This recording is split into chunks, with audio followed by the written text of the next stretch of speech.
பிரியமானவர்களே, 1 நாளாகமம் 16ஆம் அதிகாரத்திலிருந்து வினாக்களையும் விடைகளையும் தெரிந்து கொள்வோம் வாருங்கள். 1. தேவனுடைய பெட்டியை அதற்கான கூடாரத்தில் வைத்த பிறகு தாவீது செலுத்தின பலிகள் என்ன? சர்வாங்க தகன பலி, சமாதான பலி. 2. ஜனங்களை கர்த்தருடைய நாமத்தினாலே ஆசீர்வதித்த தாவீது ஜனங்களுக்கு எவைகளை பங்கிட்டு கொடுத்தான்? அப்பம், இறைச்சி துண்டு, திராட்சரசம். 3.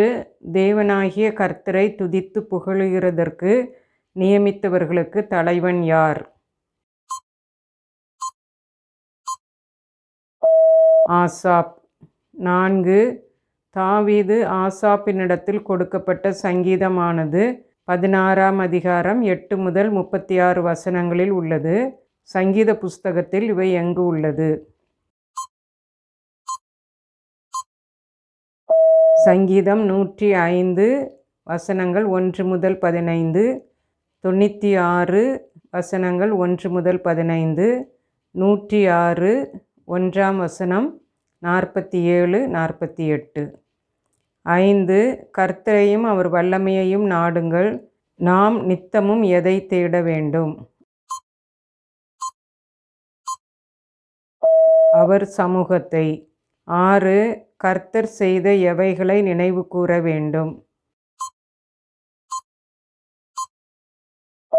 அதிசயம், அற்புதம், நியாயத்தீர்ப்பு. 7. அவருடைய சமூகத்தில் இருப்பதும் அவர் ஸ்தலத்தில் இருக்கிறதும் எது?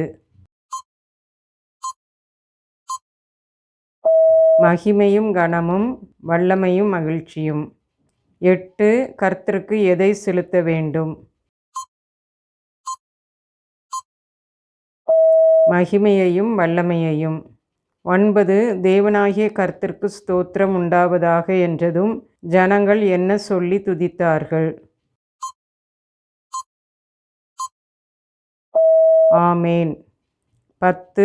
கர்த்தருடைய பெட்டிக்கு முன்பாக நித்தமும் முறையாய் சேவிக்கும்படி எத்தனை பேரை ஏற்படுத்தினான்? 68 பேர். பிரியமானவர்களே, வருகிற வாரம் 1 நாளாகமம் 17ஆம் அதிகாரத்திலிருந்து வினாக்கள் கேட்கப்படும் என்பதை தெரிவித்துக் கொள்கிறேன்.